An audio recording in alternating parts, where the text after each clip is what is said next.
I heard you on every when you go live, you speak the local language in Ireland. I heard it and I said, I know, like I can understand what he says, but this 30-second, I don't understand. You So probably can't understand me in English. Yeah. That alone. It took me a couple of years to understand it. Hello and welcome back to my podcast. We finally found a good name, a catchy name to the show, and I named it How to Fail Successfully.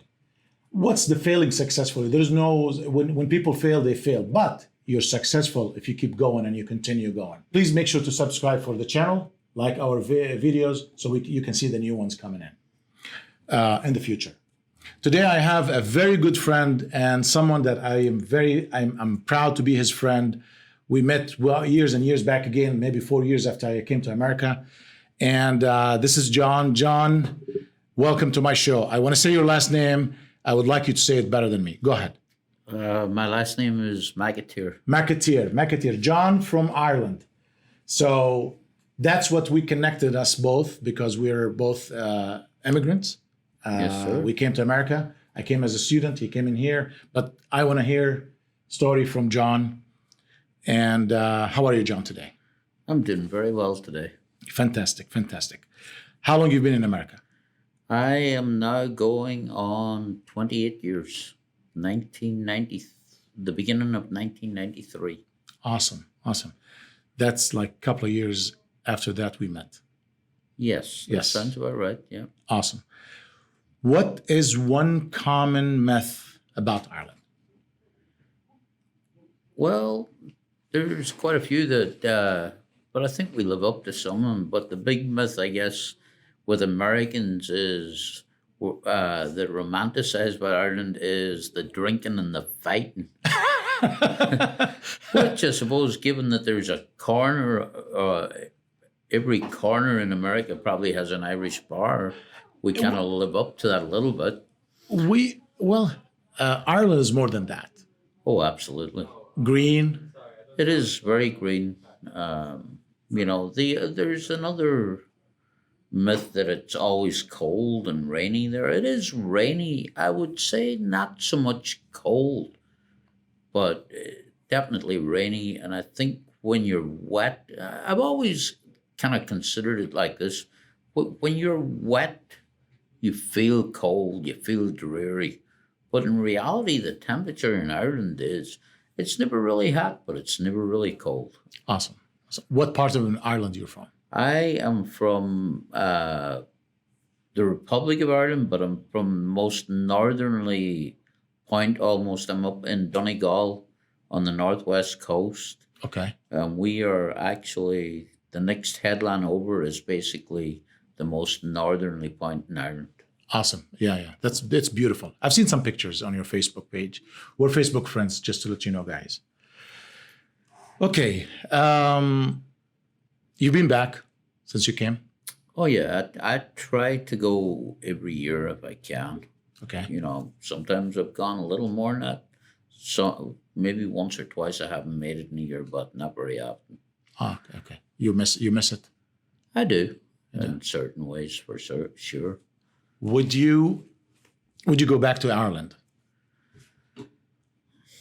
That's a question I always roll around in my head, because in one sense, yes, I do want to go back there. It's where I was born, it's where I grew up. It's very peaceful, On the other hand, this is where my wife and family's at. This is where I'm working. So, there's pros and cons to both. But I think my immediate future for sure, while I'm still a working man, is, if I were to answer honestly, is I will not go back. Maybe to retire, I don't know yet. Okay. You still have family there? Oh, yes. I got 3 brothers, 3 sisters, and my parents, thankfully, are still with us too. So. Awesome. And pretty much all your family, all your friends, all your back home friends. As far as friends go, Being from a small rural area, a lot of my friends scattered to the four corners. So I got friends, cousins in Australia, Wow. England, America, all over the world. You have family here. Not immediate family. I've got cousins in the States, second cousins, a lot of them all over America. But yeah. Okay. Now, this is a question. What's your favorite drink? I'd be lying if I said so. I like the Guinness and I like the Smithwick's from Ireland if I'm drinking beer. Okay. Here in America, because most places you go, you can't get good Guinness. I actually drink Bud Select, and I don't drink it for the calories. I drink it for the taste. Okay. Okay. So, but is your favorite is the Guinness? Yes. A good pint get you Yes. back again, get you the feeling. Absolutely. You see that? It's good stuff. Okay. You, I don't know what year, but you went back to Ireland.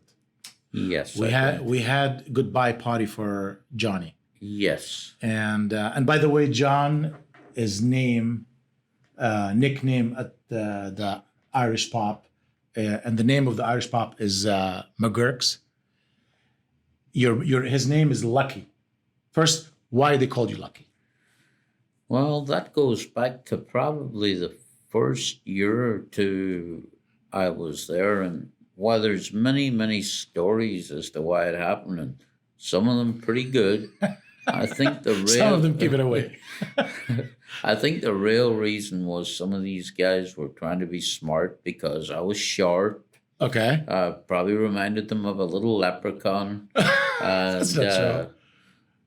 you had the whole cereal thing, Lucky Charms. Okay. And I think that kind of probably started there and just got shortened. And That's actually I wish my name is Lucky. I mean, you know what I mean? Luck is a good thing to have at least, you know? well, my boy seems to think so. There you go. See?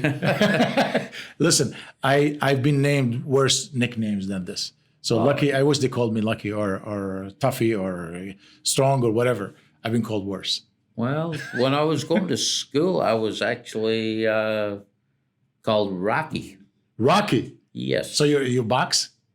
I used to do A little here, a little there. I did that too. So, but we had two John McAteers in the same class, Okay.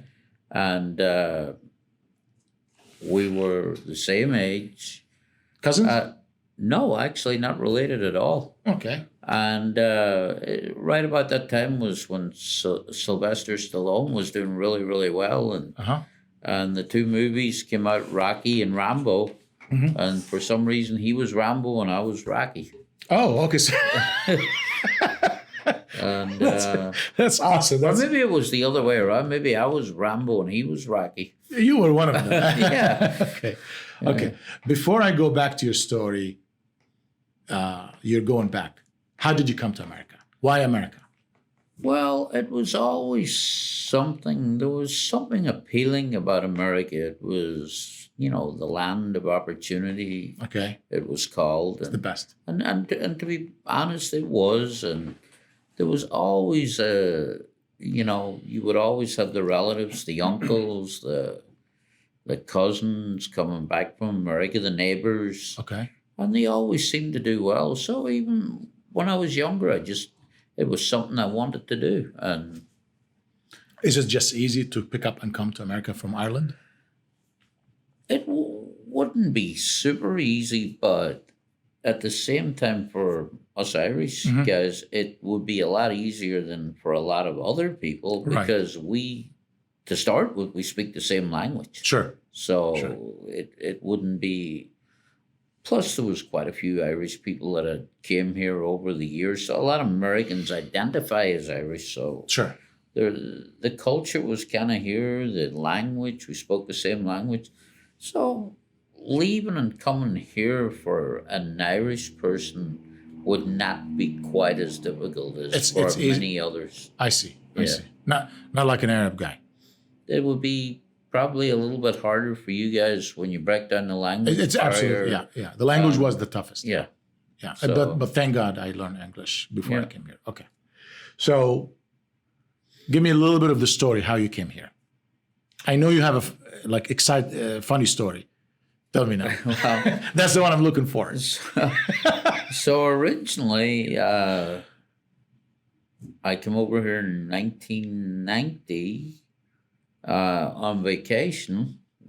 Went up and saw some relatives in Rochester, New York, and had some relatives in Philadelphia and Delaware I went to see.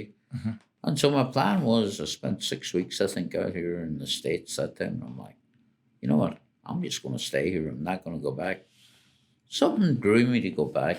And then, at that time, there was a big push by all the American politicians to legalize all the Irish that were already here. Okay. Many of them have already been legalized, but so they introduced these visas, which actually are in place today. Anybody can apply for them. It's a lottery system. Yeah. I'm sure a lot of people out there don't know that it's there, but Sure. for about 6 years in the late 80s and early 90s, they added about 50,000 just for Irish people Okay. for those years. Okay. And I just got lucky and got one of those. Like 50,000. What is the population there? Like 20 million? In Ireland? Yeah. Oh, Maybe less. Between the north and south right now, I want to say it's about 6 million. 6 million. Yeah. So 50,000 is high chance for a lot of people to win. We're not talking Yes. about 100, 200. That's good. I mean, you're one of the lucky Yes. ones. Yeah, that's Yes. good. That's why you're lucky. See? Yeah. Now it goes back again to the lucky. There you go. There you go. There's luck over luck. That's Yeah. no. I mean, seriously, Yeah. you're lucky. Yeah. That's good. I like that. Oh, so you end up staying here, and then you made it home. You applied there, Yes. and you came. Did all the paperwork there. I had a job there. And weirdest thing, I was due to get laid off at my job in Ireland about somewhere in the summer of 92. Okay. And then we got a big order and they kept us. They were letting 100 people go.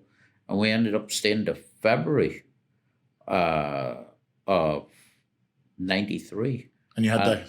I actually did my interview the first week of February for my visa, which I got. And then I was laid off basically the same week. And then I just said, I'm not going to wait the 4 months that they give you.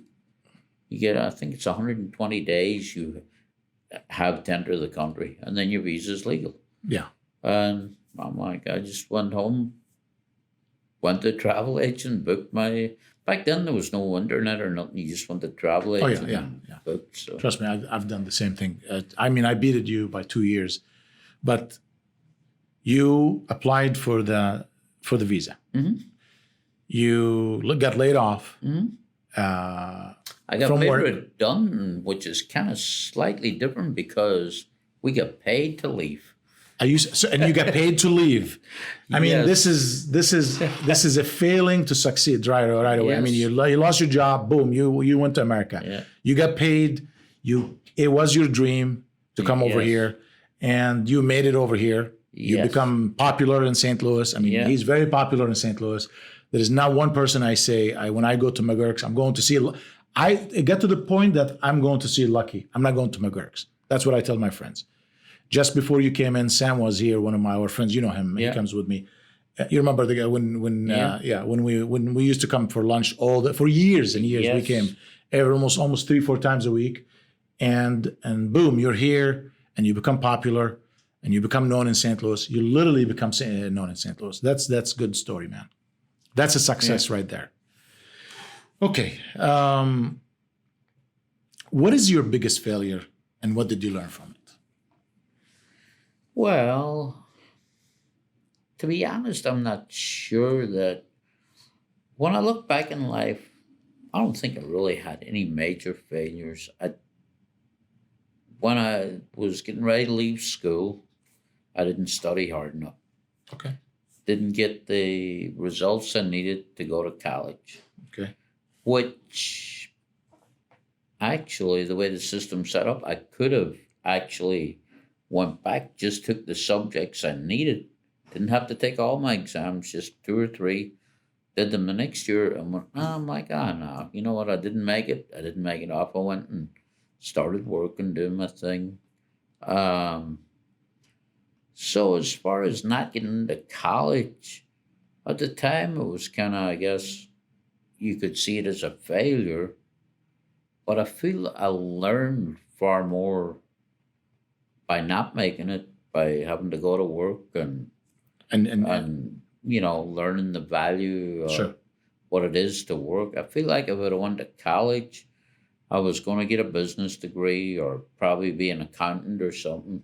Okay. I'd probably be over there counting money for somebody now, and, you know. Well, you didn't go to college either. Steve Jobs and Bill Gates. Mhm. So it's not failing. It's you learned. You like you said, you would have ended up working for someone. Now at least you're doing what you like, and you Yeah. are in somewhere you like. Absolutely. Yeah. Yeah. Who was the biggest influencer on you? Well, I would say my biggest influence is probably my father. Okay. Uh, Another man that, as far as the school system, would be considered, didn't go far, didn't do well, emigrated himself for a little bit. So now, besides doing the bar, I'm also a cabinet maker, which was my dad's original trade, Hmm. although it took me quite a little longer to get there. But just the things he says and the things he's learned and passes on they're amazing. They're very effective for everyday life. And actually, a lot of successful companies would would adapt to some of the things my dad says. Just to The old value stuff. absolutely. Yeah, yeah. Your Yeah. father probably. I haven't seen your dad, but I can picture him right now, a landowner. Yeah, He does some farming. he does. He work with his hands. Yeah, He, he's in 4 or 5 o'clock in the morning. Get up, work hard. Family guy. I mean, I can see him just yeah. right. That's it. Yeah. This is what my dad. I mean, he just Probably talking- worked too hard, to be honest. exactly. Yeah, yeah. They do. Yeah. yeah. These guys don't take no for an answer. No. They will not give up, not in a heartbeat. And my dad actually is still working. Yeah, I believe. Yes. He's, Yeah. he does his own thing now. Yeah. He's retired, but he does his own thing. But for guys like my dad and probably your dad, retirement is not about putting the feet up and relaxing, No. because they just can't live that way. No. You know. Vacation to them is retirement is not vacationing. Retirement is getting more involved in other things beside work. Absolutely. The family, helping the family, Absolutely. doing things. There is no such as I know. My dad will never take a vacation. I mean, he was like your dad. Yeah. Yeah. And my dad's very, very good with all the grandkids now. Mm-hmm. He's taking them under his wing, and he's probably teaching them even things he didn't teach us because he was too busy working. Right. But now, he kind of works in his own schedule. And When my first episode, when Amos asked me who's your hero, I told him the same thing. My dad. yeah, Like and they generally are. My grandfather was also a big hero to me, but we grew up right there. on the field. Yes, Do you guys have a farm, a land? we do. My dad still owns my grandfather used to own it. My dad inherited that small farm, which has been in the family for years. And then my brother bought the farm next to my dad's farm. So my dad's got extra land to farm. Nice. Yeah. 'Cause they kind of run together, even though they're two separate identities, but they really are the one and all the same. Yeah. Yeah. It's trust me, I know that you brought me back the back home stuff. Yeah. That's how they are back home. Okay. You went to Ireland. I was going to ask you that question earlier. And then you decided You went and we said goodbye. We had a party. Yeah. John left completely. It's kind of hard for me to call you John because I always call him Lucky. So John left and he said goodbye, and I came actually, and Yes. we hugged, and we were gonna miss you, man, and stay in touch and everything. And then you came back, which is good. I'm glad that you did. Not only me, a lot, most of St. Louis were happy when you came here. What happened when you left? What made you leave? What happened when you left, and what made you come back? So I think when I left Ireland originally, the dream was always to go back home. The dream, okay. And I fulfilled that dream. I did go back home. That's actually, I was just thinking about that the last day. That was about 15 years ago. You were single. You were not married. I was not married. I was single, so I could do whatever I wanted. I went back there, and I lived that dream. Okay. Unfortunately, the good weather and the fresh air and family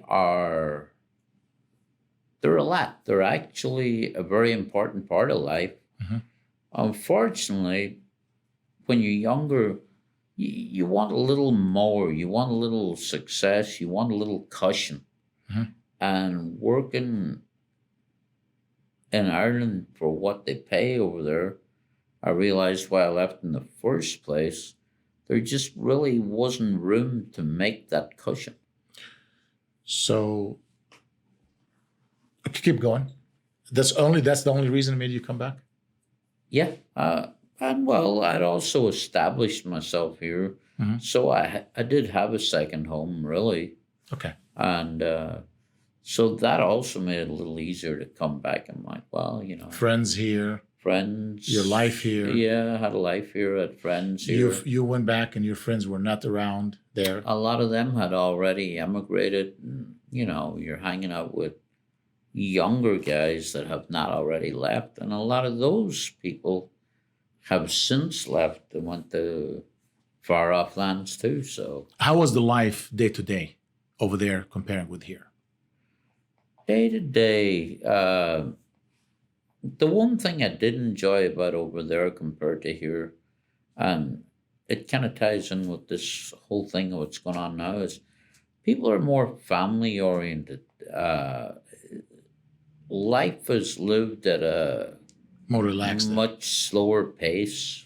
and that's nice. I've actually, as I get older, I'm starting to realize that, you know what, maybe we do need to slow down a little bit. Yeah. Yeah. This is funny because before you came, I left back in 1994. And when I finished school, I said, I'm going back. I'm not coming back to America. So a year after you came here, I left because I came to the States in 1990. So 4 years, I said, I'm done. I'm going back. So I wrote the reasons made me come back to America before you came. Yeah. And I said, I'm going to compare it with your answers. Answer 1, life is slower there. You said that, life's slower there. Yeah. You said, all my friends in America. You said, I made friends here. I missed America. You said you had a place here and you felt comfortable here. I wanted to start a good life, a better life, which is money. Yeah. You said the money here was more than there. People are funny and friendly in America. Yeah. That goes to point 2, all my friends over here. This is the reasons. Sorry, my hand, was all messy. But this is the reasons right here. Same what you said. It's like me and you, we wrote it together. Yeah. This is the first time I asked you these questions. Yeah. See what I'm talking about? Yeah. This is what I call about America. It's just not like anywhere else. And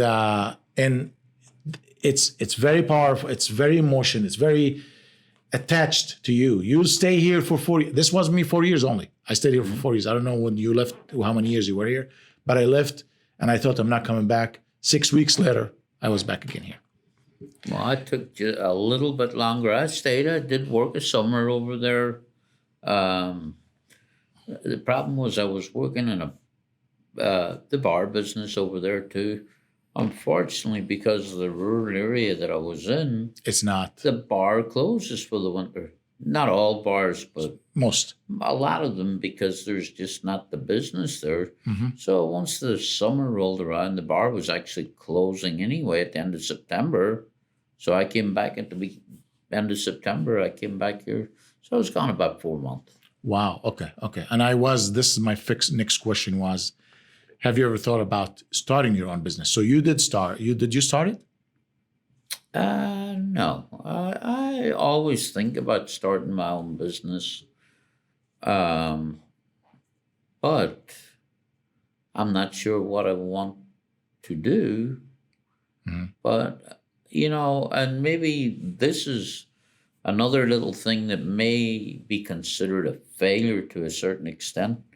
Um, I broke out into the woodworking business. I still do that. I'm actually working for a company doing that right now. Okay. The idea was to get away from the bar business because it's not Just change. necessarily good for family life. Yeah. But then I realized, yeah, that is what I want. I still want to do it. I enjoy meeting the people. And maybe the failure part of that is maybe I've got just a little too comfortable In the bar. in the bar business. It's fun. You meet people. It is. You talk to people. You make, you become, it's social. You're social. Absolutely. Americans are social. They like to social. They like to talk. They like to Yeah. visit. They're funny. Yeah. But the only good thing about when you meet all these people, you never know, and I tell this to these young kids, treat everybody right when they come in your bar. If you're a server, if they sit at your table, Sure. treat them right. You don't know, that man that may look like he's a nobody Sure. may be the guy that gives you your break in life. And I've watched it happen so many times. I just like doing the bar end of it. So, You make connections, and you can end up doing something big, absolutely. and you can end up going down. So it goes both ways. Yeah. Yeah. So I used to come there a lot for lunch. What's my favorite food there? Well, that's a good question. What was your favorite? You're a burger guy, right? That's Sam. Okay. Cajun Oh, the Cajun chicken. sandwich. I used to love the Cajun chicken sandwich myself. Do they still have it in the menu? Absolutely. Oh, actually, at the moment, I do not. I'm not 100% They sure. changed a few things. I stopped coming there. Well, they took a few things up because we're on a slower pace Sure. right now. Sure. But not all those things are gone. Yeah. It was on the menu right up to St. Patrick's Day, but I'm not sure if it's on there right now because Because of what's going on. of what's going on. Right. Not 100% certain. I I know if they're listening, then they're probably going to be like, "Oh, what's on the menu?" Really, what's happening is I'm drawing a blank. No, I bet you can read the menu because Yeah. But they do change it every now. Yeah. They changed it a couple of times, and now there's a lot of stuff missing because of the shortage and the deliveries and all these things. And some places they closed. The vendors, some of Yeah. them not open. It goes crazy, man. So my question here was, how's COVID affected your life? Well, I'm a person, I try to look for the good in things. Sure. So, March 15th, I'm working 2 jobs. I work as a bartender in the evenings because I enjoy doing it. And I work as a cabinet maker during the day because I enjoy doing that too. So I went from having 2 Jobs. incomes to 1. So it actually, that was the downside. The upside was that gave me a lot more time with Family. my family. I got to enjoy them a lot more. Even though I couldn't really do anything, for the first time in many, many years, I had a lot of weekends off consecutively. Okay. So with that, what am I going to do with my kids? We can't sit around playing games No. every night, but we did a lot. Sure. They got off school, so we learned to bake together. Okay. I can actually make. My mom was a great baker, so I Okay. got a bunch. My sisters are great bakers. Got a bunch of their recipes. Me and the kids can make a lot of stuff. We can bake a lot. Mhm. You know, my daughter learned to sew. So there was a lot of good, lot. positive stuff And that's came out of this. there's always something good you can come out of Absolutely. any situation. Yes, And the COVID, which is I admire what you said. You spend more time with the family. You learned a few things, absolutely. and you know what? It gave you time to clear up and do a few things. And you were always positive. And I want to talk about you on social media. I'm going to get to that. You were always talking good things, and I saw everything you said. By the way, the bakery and the baking. I mean, Yeah. and you were doing, because I'm following you on social media. You were going live on Facebook. You're the only one from all the place there going live, right? Yes. You just started this not even a year ago. Maybe a year. Yeah, and around there. Maybe yes. yeah. And you got heavily after COVID actually, Yeah. because you needed to connect with people, Yes. because you needed to pass the message without seeing people. Yes. And you were telling people how to be safe, how to be. So you were communicating with your fans Absolutely. and the customers. And And actually, that what drove me to stay, to keep you in my mind, because not you as the business. You were fighting for your business. You were fighting for the employees. You were saying, "Be careful, guys, coming in, and all this, and stay safe, and please come with your mask and all this." I respect everything you were doing, and you were doing it very effectively, because people listen to you? Well, I don't. Even if you only get a small following, the thing is, there's a lot of people that own restaurants. Mm-hmm. People have a lot of choice. Right. Um, I like that. Unfortunately, at this time, we don't have the Irish music like we used to. Due to the circumstances, we really can't. Mm-hmm. Now, I was doing this to promote the bands before COVID, but the thing is, anything you can do to give you a slight edge over somebody else I like that. Slight edge. is an advantage. And as I tell people, I know you can't come down every Friday, Thursday, Friday, Saturday night, but you know what? If you're in Soulard, come Stop by. Yeah. I took the time out to promote some other businesses too. I always promote Joel's Shell over there, and I saw that. because Joel's a good friend of mine, I'm Awesome. always there. But there's some restaurant owners and workers that tune into my live show. Uh-huh. Hey, you know what? If you don't feel like the Irish thing tonight, go see these people. Right. Go see this band. You Sure, know, sure. Just give people a little plug. I feel like it all comes back round. Absolutely. And Eventually. you're the only one talking about it. Actually, I haven't seen anybody on the whole area. It's an area in St. Louis. We have an area called Soulard. It's an old historical area, and there's cool spots. And John Lucky works in a McGurk's. What's the address for McGurk's? So if anybody wanted to go one day, if you're in St. Louis, stop by at this place. It's really cool. I don't know about now. I mean, it's cool now, but they usually have live bands. Yeah. And awesome food, great drinks, great people like Lucky. And right now we have, well, we've always for quite a while had a very nice patio. Beautiful. So the good thing about reopening in the summer with the restrictions, we had a very beautiful patio. We were at a slight advantage to other people. Yeah. Because, not everybody has a patio. There's a lot of businesses down there that don't. Now they can't have all these people inside like they did. It hurts them. So we had that advantage. And on the inside, we used to always have music. So you had the best of both worlds. If you want to sit outside, enjoy a beautiful evening, finish it up with music. you could do that. Right. That's awesome. Unfortunately, no music right now, but I loved it. I loved it. And using the social media again to pass the message. Safe, fun, effective. You said slight edge because there's many choices. Why would I come to you, not to that guy? Because you're connecting with me. When you're on social media, I'll come to you. That's what I tell everybody. If you have a business similar to everybody else's business, why would a consumer go to that business? You go because they're talking to you. They're telling you, come over. The other guy is not telling you to come over. So I'll go to you. You want me, I'll come to you. You don't want me, I'll go to someone else. That's how it is. And I respect, I like it. I love it.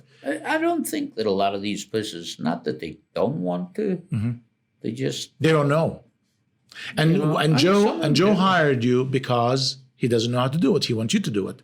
He doesn't have the time to do it. I don't want to say he doesn't know, but he's not supposed, right? Am I right or wrong? To be blatantly honest, I just took this upon myself to promote the bands and I started doing it probably last summer to give myself and Jack and Brian, the inside bartenders, a little more notice. A lot of people came for our garden. I'd say, hey, look, I know you're here for the garden. I want you to enjoy the garden. Maybe on the way out, stop in and say hello to myself or Brian or Jack. Yeah. Listen to some music. So it helped the inside guys up a little bit. Right. And that's where it kind of started. Yes. And I realized, you know what? And then when we were closed, I kept it going because, every week you're closed. Right. You get a little further back in people's minds. Not because they want that to happen. That's just human nature. Right. But, if you don't see something, a lot of the time it gets pushed back further in your mind. And that's just the way things happen sometimes. Yeah. It's you're like, that's good. And you took things upon yourself. You said just to do it because you like to do it. You love to do it. Okay.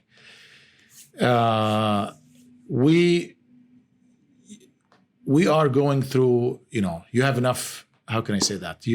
Have you ever thought about moving out of, why St. Louis? Because you came in, you said you were in Boston? Oh, my cousins, when I first came out of Rochester, Philadelphia, and Wilmington, Delaware, I had been to Boston on that trip too. At that particular point in my life, I had a little girl that I kind of had a crush on, I guess. Okay. Yeah. We'll leave it at that. But the reason St. Louis, and it's funny because I think things sometimes take their own route without us really having a choice. Sure. So when I got my visa, I actually had planned on going to Philadelphia, I think was where I was going to originally go. So I was talking to this guy, and he goes, go down and talk to this guy. He'll help you get a job out there. St. Louis just happened to be getting twinned with Donegal, which is my home county, which actually happened. I was here when it happened the following year. Okay. And the guy said, I'll put you in touch with this guy in St. Louis. Okay. So I needed a letter actually for my visa. So he helped me get this letter, and it was a guy in St. Louis. And I was still planning on probably going to Philadelphia.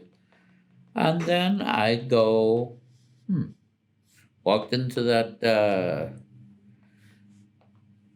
tourist office or the people that book your trips back in the day. And I go, I need to go to America. I'm going to leave next week. Where would you like to go? And I started to say Philadelphia. I go, St. Louis. That's in Ireland. Yeah. And I ended up in St. Louis. I'm glad you did. Just because there was that little connection. But I didn't really know about it. A friend of mine had given me that information. And so it just fell into place. I had no intention of this being my destiny. Trust me, I had the same thing here. I don't know how I end up in St. Louis. My St. Louis story is simple, similar. Just end up here. I had a brother here. But your story is interesting, how you end up in St. Louis. So, okay, what do you want to tell? Like this, I made this. I called the show, and I really made this. I mean, not show, a podcast, to let people know that things will happen in your life. Hardships will come. Difficult things will happen. We both have something similar, and I really wanted to bring someone to hear a story from a gentleman from Europe, from Ireland, and I am from, I was born in, let's say, Dubai and the Middle East, but we have so much similarity. We like this land, we like everything here, and it does bring so much value and so much things to us. It means a lot to me. America means a lot to me. Absolutely. And the American and the life in America. And what do you want to tell the young generations? Like, it's real, they're going through a rough time. This COVID-19 we didn't go through COVID-19, but we have experience in hardships. I personally had some not a bad life, but similar to you, low pay, not enough money, no jobs. I don't want to deal with this when I was there. So I had to come over here. But right now, the generation, the new generation, they have no jobs. They have no big. They think it's the end, but I believe what I look at it is a new start. I want to hear it from you. What do you want to tell them? What would you tell someone right now, 22, 23 years old, 18, 25, cannot go to school, maybe lost their job, maybe they can't find a job? What do you have for them? Well, we all hit hard times. We can't avoid it. It just comes sometimes. It's what we do when we hit them that determines our future or determines our character. All I would tell young people, keep your chin up, keep looking. If you got to go down to McGurk's or any other restaurant and wait tables, there's no shame in that. The money's not that bad. The people you meet are invaluable. Right. If you feel like, I don't really know what I want to do, go down, work on a construction site. Don't. Hey, you might realize in 2 years, this is not what I want to do.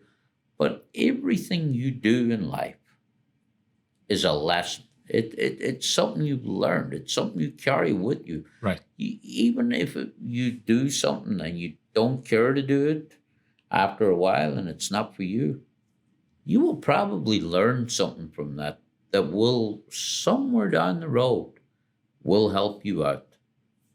People are very, I'm just big about going out, and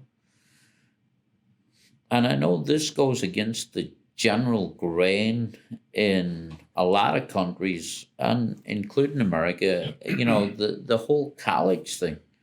You know what? Maybe take a year out before you go to college. Go find out.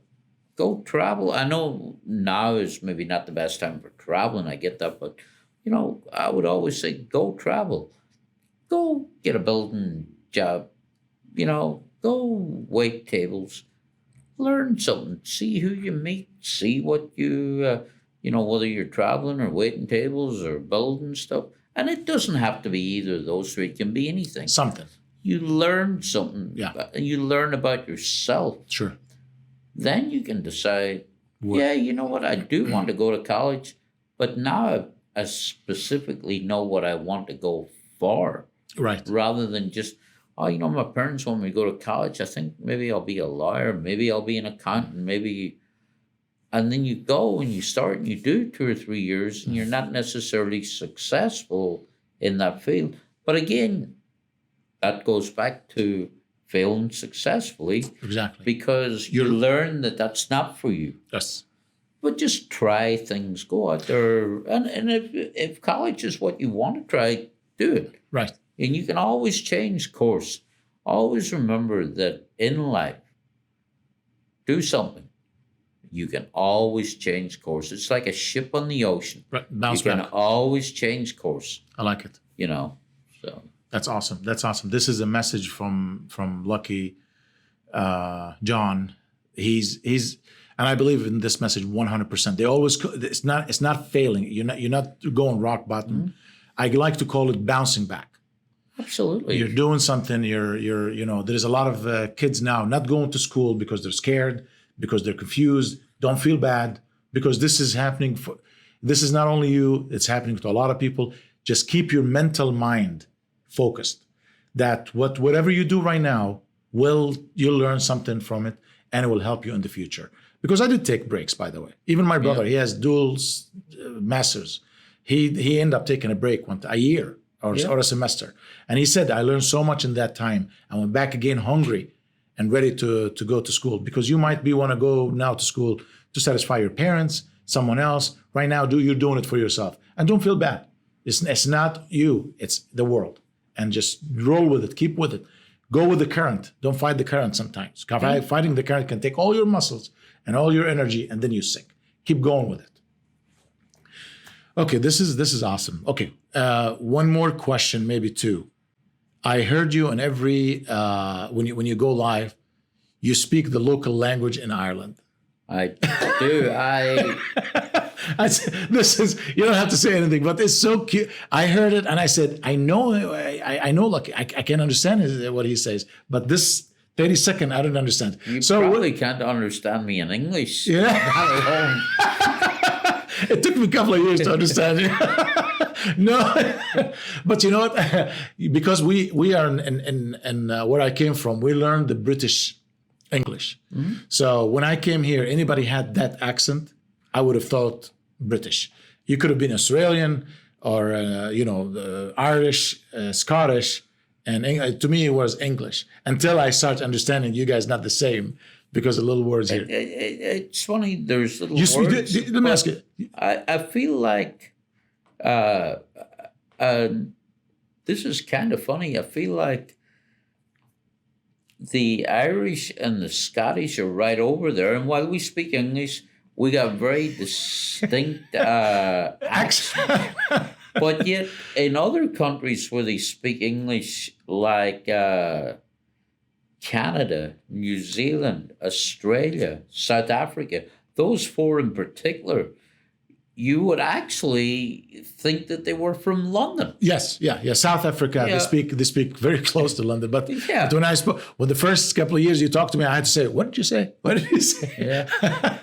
So you still so there is a local language there. We have our own language in Ireland. It's actually was almost extinct, but now it's coming back. It's coming back. And you speak it. I 60%, 50%. Yeah, probably even less than that. I know a lot of the words. I can put it. I'm sure your father speaks it. No, it wasn't from the 1900s. Now, my grandparents would have spoken pretty fluently. Okay. Most people in Ireland know some of it. But not the whole. Yeah. They don't use it as a first language. Sure. So, and then it gets away. I see. It's interesting. You have your native language. We do have accents. Me personally, I spoke Arabic, but there is some like people in the desert. They had their own lingo. Yeah, I couldn't understand it. There's some part in Middle East like Algeria, Morocco. They have their own heavy. There's no way I will understand. Maybe 10%. But majority, no. My language is Arabic. I have an accent, but my accent is the most acceptable in all Middle. They'll understand me. I cannot understand them. Do you feel though that the longer you're away, that the more you forget some of that? It's bad, man. Yeah. When I go back there, I had to stop. It's like a speed. Like I stop. How can I say this in Arabic? Then I say it. I use English more. Then I went back again. I'm sure when you go back there... That's exactly what I feel like. I got to sometimes think of my sentence in English before I say it. Yeah, because there's lingo, they use it. Yeah. I don't know. Yeah. I don't even know the word anymore. So I have to say, how do you say this? How do you say this? Yeah. It's kind of embarrassment sometimes. But what am I going to do? But they speak English, so that makes my life easy. Yeah, and that's quite Awesome. the same in Ireland. Yeah. So. We're coming close now to the end. Like I said, if you fail successfully. Do your best not to give up. Do your best to come back again stronger and learn. And like, don't stop. Even if it's slow, your pace is going slow right now, don't stop. And if you even stop and if you completely jobless or anything, educate, learn, watch videos, just listen, talk to friends. Don't stay alone. You're not alone. There's so many people going through this. And quite honestly, and I'm just going to say it, I almost went under. I mean, and I told everybody, if we had to shut down, we will not stop. We will continue doing things until we figure out what's next. Thank you so much, Lucky and John. This is amazing to have you here, man. I never thought I will have you sitting here and with this and this podcast. It's amazing. It's fun, man. Well, I thank you, and I appreciate you inviting me. Thank you. Thank you so much. Again, the address, McGurk's, where you work at? 1200 Russell. 1200 Russell, St. Louis, Missouri. The coolest spot, the best food, music. Hopefully you guys are going to have the band very soon. Hopefully. And just check it out online or Facebook. It's beautiful. Thank you again. I really appreciate you. Thank you. Thank you. Buckle. Keep it safe. Thank you. You too.